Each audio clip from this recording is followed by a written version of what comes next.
이 아침 우리가 읽고 은혜 나눌 말씀은 예레미야서 33장 1절에서 13절의 말씀인데요. 그 중에 1절에서 5절까지의 말씀을 함께 읽도록 하겠습니다.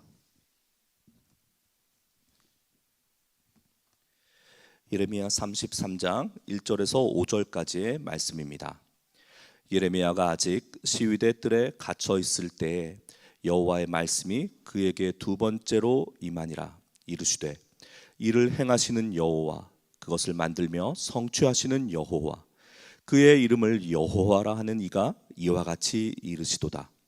너는 내게 부르짖으라. 내가 내게 응답하겠고 내가 알지 못하는 크고 은밀한 일을 내게 보이리라. 이스라엘의 하나님 여호와께서 말씀하시니라.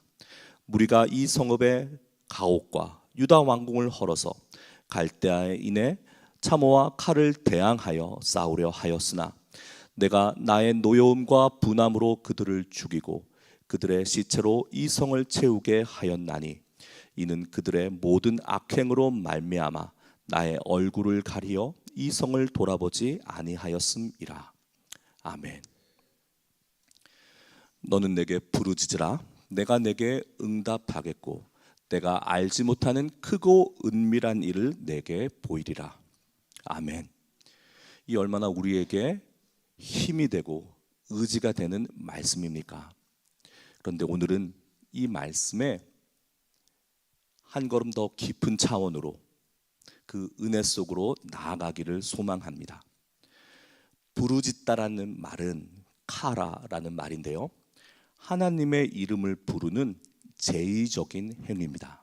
이게 무슨 말이냐면요, 창세기 13장의 아브라함 이야기 가운데 그가 네게부에서부터 길을 떠나 베델에 이르며 베델과 아이 사이 곧 전에 장막 쳤던 곳에 이르니 그가 처음으로 제단을 쌓은 곳이라. 그가 거기서 여호와의 이름을 불렀더라. 여호와의 이름을 부른다는 행위는 바로 이러한 제의적인 예배와 관련된 행위입니다. 케라엘레이 베네카, 내게 부르짖어라 내가 응답하겠다라는 말씀은 짝을 이루는 말씀이에요. 우리가 간절히 부르짖는다고 해서 또는 부르짖으면 하나님께서 반드시 응답하신다는 뜻도 되지만, 이 말은 짝을 이루는 부르짖다와 응답하다는 말은 하나님과 그의 백성 사이에 언약에 기반한 언약 관계 속에서 일어나는 상호작용입니다. 부르짖어라 응답하겠거란 얘기는 이와 같이 하나님이 진정 원하시는 것은 나와 너희들의 관계이다라는 말씀의 다름 아니에요. 지금 이스라엘이, 유대 백성들이 큰 어려움에 직면해 있어요.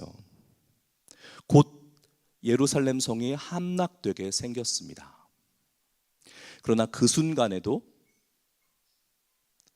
하나님의 백성들은 우리와 하나님과의 언약 관계를 오해하고 우리가 그저 하나님이 말씀하신 계명과 그의 성전과 성전에서 일어나는 제의적인 것만 잘 지키면 하나님께서 우리 편이 되어주시겠지 이러고 있습니다. 하나님께서 당신의 선지자 예레미야를 보내셨어요. 여러 차례 하셨습니다. 오늘 예레미야가 어디 있습니까? 시위대 뜰 감옥 안에 갇혀 있습니다. 하나님과 우리 사이의 그 사랑의 언약 관계 속에 있다면 그 하나님의 말씀을 받아 신탁해서 자신들 앞에 전해주는 예레미야를 궁정 감옥에 가둘 수가 있겠습니까? 예레미야를 가뒀다는 것은 하나님의 말씀을 가두었다는 얘기고, 다른 말로 하면 하나님을 가두었다는 말입니다. 그러나 하나님께서는 이러한 당신의 패역한 백성들을 향하여 여전히 신실하신 당신의 언약은 유효함을 말씀하시는 거예요. 내게 부르짖어라. 내가 응답하겠다. 그리고 그냥 응답하는 것이 아니라 그 응답의 내용은 내가 알지 못하는 크고 은밀한 일을 내게 보여주겠다. 여러분, 크고 은밀하다는 얘기는 또 무슨 뜻일까요? 우리는 이 말에, 크다는 말에 마음 한 번 뺏기고 은밀하다는 말에 또 마음 두 번 뺏깁니다. 여러분, 성경에서 예레미야서가 말하는 크고 은밀한 일은 우리가 오늘 함께 봉독한 말씀 안에 있어요. 하나님께서는 1절에서 5절 사이에 무엇을 말씀하시냐? 예레미야에게 하나님 당신의 성품을, 하나님의 하나님 되심을 말씀하세요. 크고 은밀한 일, 여러분 무엇을 바라십니까? 무엇을 바라서 간절히 부르짖으십니까? 하나님이 원하시는 것은, 너희들이 부르짖을 때 가장 나에게 부르짖는 1번은 바로 나 자신이어야, 하나님 당신 자신이어야 한다고 말씀하시는 것입니다. 이를 행하시는 여호와 아도나이 오사, 그것을 만들며 성취하시는 여호와 아도나이 요제르 오타 라카나. 이 말은 창세기에 나오는 창조주 하나님의 창조 행위와 그 일하심을 말해요. 하나님은 당신을 이렇게 말씀하십니다. 나는 창조자다. 나는 그것을 만들며 그것을 성취하시는, 존재하는 모든 것을 지탱하고 있는 지탱자임을 다시 한번 말씀하세요. 그의 이름을 여호와라 하느니. 이때 이 장면이 떠오릅니다. 출애굽기 3장 14절에 하나님께서 모세를 부르시며 만나주시며 모세에게 사명을 주셔요. 모세가 묻습니다. 당신을 누구라 할까요? 애굽에 가서 바로에게 가서 당신을 누구라 할까요? 누가 나를 보냈다고 할까요? 라는 질문이지만 그 질문의 깊은 곳에는 하나님, 왜 이제 나타나셨어요? 지난 40년간 내가 광야에서 평범한 목자로 이렇게 늙어 지쳐 쇠잔에 질 동안 내가 민족에게 배신당하고 버림받아서 이렇게 떠돌이 신사가 된, 나그네 된 이때 하나님 어디 계셨어요? 그때 하나님께서 말씀하세요. 에흐에 아슈에르 에흐에. 나는 스스로 있는 자이다. 우리 이렇게 번역해버리고 말지만 아쉽습니다. 하나님은 오늘 우리가 얘기하는 것은 부르짖어라 응답하겠고 관계예요. 지금 하나님께서는 허공에 대고 나는 하나님이다를 선포하고 계신 게 아니에요. 모세를 두고 당신 앞에 있는 모세를 향하여 이렇게 말씀하시는 겁니다. 나는 하나님이다. 그 말은 무슨 뜻이냐? 나는 하나님이기를 한 번도 중단한 적이 없다. 나는 그때도 너의 하나님이었고 지금도 너의 하나님이다 라는 뜻이에요. 여러분, 이것 말고 더 크고 더 은밀한 것이 어디 있겠습니까? 우리들 신앙을 돌아봅니다. 하나님의 말씀, 그 말씀을 담지하고 말씀을 전하고 있는 예레미야가 궁전뜰 감옥 안에 갇혀 있는 것처럼 우리에게 임하신 하나님, 한 번도 나의 하나님 되시기를 멈춘 적이 없으시는, 여전히 일하시고 그것을 만들며 성취하시는 하나님께서 나의 모든 것과 나의 모든 시간과 나의 모든 여정 가운데 함께 계신데, 하나님 잠깐 여기 계세요. 요 안에 계세요. 뭔데 아니에요. 계시다가 내가 필요하면, 내가 노크하거나 좀 더 급해가지고 다급해서 내가 하나님 부르짖으면 그때 나오세요. 예레미야서 33장 3절의 말씀은 우리의 이런 마음을 뒤집어 놓는 하나님의 초대입니다.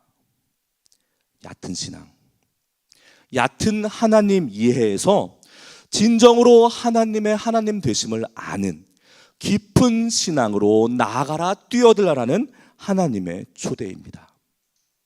이 크고 은밀한 것, 이 은밀하다는 얘기는 비밀스럽다는 뜻보다는 사실은 바리케이트, 막혀 있어서 접근할 수 없었던 이란 뜻이 더 가까워요. 우리에게는 그 바리케이트가 열렸습니다. 이미 열렸는데 나아가려고 하지 않아요. 내게 부르짖어라. 내가 응답하겠고.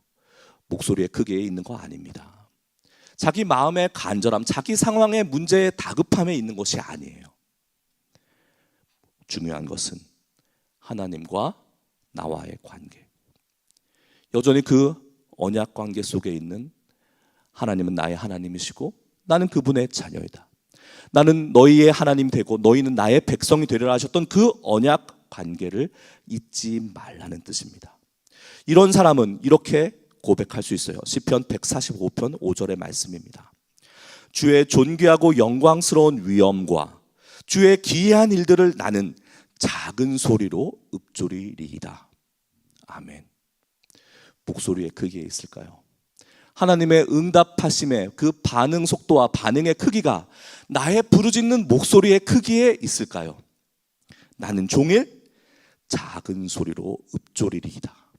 하나님의 존귀하고 영광스러운 위엄과 그가 나에게 행하신 베풀어 주신 그 기이한 일들을 나는 작은 소리로 읊조리리이다. 이것이 내 안에 하나님의 작은 감옥을 만들어 놓고 그 안에 하나님을 가둬놓고 있는 이들에게 주는 성경의 가르침입니다. 6절부터 13절까지는 하나님께서 당신의 마음을 예레미야에게 우리들에게 보여주고 계세요. 6절 말씀에 그러나 보라 내가 이 성읍을 치료하며 고쳐 낫게 하고 평안과 진실이 풍성함을 그들에게 나타낼 것이라. 아멘. 누구의 평안과 누구의 진실입니까? 우리말 번역에는 누구의 평안과 누구의 진실이라 정확하게 나와 있지 않지만 이것은 하나님의 평안과 하나님의 신실하심의 풍성함입니다. 여러분, 하나님은 한 번도 하나님 되시기를 중단하신 적이 없으세요. 하나님은 여전히 신실하십니다. 신실하다는 것은 약속을 지킨다는 뜻이에요. 그러나 우리는 하나님 감사합니다. 이쯤이면 됐습니다. 시간이 지난 다음 또 필요해지면 하나님 잠깐만요. 하나님 제가 앞으로 부르짖습니다. 잘 들어주세요. 우리가 하나님을 믿는다 따른다 하면서 그분을 실은 그분과의 그 신실한 언약 관계를 우리 스스로가 모르고 거부하고 있는 것입니다. 그분을 거역하고 그분과의 언약을 망각한 채 그저 우리에게 주어진 길을 가고 있는 것은 세상 앞에서 열방 앞에서 하나님의 거룩하신 이름을 욕되게 하는 것입니다. 그러나 여러분 걱정하지 마십시오. 그러나 보라 하나님 말씀하십니다. 하나님께서는 우리가 아닌 자기의 이름을 위하여 우리를 당신의 의의 길로 인도하십니다. 겸손해야 됩니다. 하나님 앞에 진정 돌이켜야 됩니다. 그리고 잊지 않으셔야 됩니다. 이런 우리가 하나님께는 기쁨입니다. 하나님은 우리를 당신의 찬송의 존재로 지으셨어요. 그저 하나님께 영광 돌리는 것이 아니라 우리로 하여금 당신의 영광을 드러내게. 이 말은 참 놀라운 말이에요. 하나님의 그 놀라우신 신적인 영광이 우리의 영광 되게 하신다는 소리예요. 그리고 9절 말씀에서 모든 복과 평안을 약속하십니다. 이런 하나님은 한 번도 하나님 되시기를 멈추시거나 포기하시거나 단념하시지 않으세요. 너는 내게 부르짖어라. 내가 내게 응답하겠다. 이 말씀 가운데 이것이 나에게 더 나아오라. 내가 어떤 하나님인지, 내 마음은 무엇인지, 내가 너희에게 무엇을 원하는지 더 나아오라라는 하나님의 초대의 말씀으로 새기시기를 주님의 이름으로 축복합니다. 기도하시겠습니다. 거룩하신 하나님, 우리를 부르십니다. 신실하신 하나님, 하나님께서는 우리와 맺은 언약을 단 한 번도 저버리시거나 그 언약을 폐기하신 적이 없으십니다. 막혔던 것, 하나님께 나아가는 바리케이트가 거쳤습니다. 우리 주님의 십자가가, 그 십자가의 은혜가 그것을 가능케 하였습니다. 하나님, 여기가 좋습니다. 우묵하고 패인 곳에, 안락한 곳에 멈춰 있지 않게 하여 주옵소서. 하나님은 여전히 우리를 부르십니다. 더 깊은 곳으로 나아오라. 더 깊은 믿음, 깊은 하나님 이해로 나아오라 말씀하십니다. 이 아침 우리를 다시금 부르셨으니 그 말씀에 순종하여 겸손함과 회개함으로 주 앞에 나아갑니다. 오늘 하루 우리 안에 역사하시는 성령이시여 우리가 하나님의 기쁨이요 하나님의 찬송이요 하나님의 영광의 담지자가 되게 하여 주옵소서. 하나님, 비 피해가 우리를 마음 아프게 하고 있습니다. 어려움 당하는 교우들 주님 위로하시고 지켜 주옵소서. 어려운 질병과 씨름하고 하나님의 도우심의 손길을 기다리고 있는 주의 자녀들 있습니다. 하나님, 오늘 말씀으로 약속하신 것처럼 치료하며 고쳐 낫게 하여 주옵소서. 주의 평안과 진실이 우리 안에 풍성해지게 하여 주옵소서. 오늘도 그러한 주님의 풍성함 안에 그 풍성한 생명 안에 거하는 한 날 되기를 원하오며 우리 주 예수 그리스도의 이름으로 간절히 기도합니다. 아멘. 하늘에 계신 우리 아버지여, 이름이 거룩히 여김을 받으시오며 나라가 임하시오며 뜻이 하늘에서 이루어진 것 같이 땅에서도 이루어지이다. 오늘 우리에게 일용할 양식을 주시옵고 우리가 우리에게 죄진 자를 사하여 준 것 같이 우리의 죄를 사하여 주시옵고 우리를 시험에 들게 하지 마시옵고 다만 악에서 구하시옵소서. 나라와 권세와 영광이 아버지께 영원히 쌓옵나이다. 아멘. 이제 주신 말씀 받은 은혜 가지고 조금 더 기도하시며 나아가시겠습니다.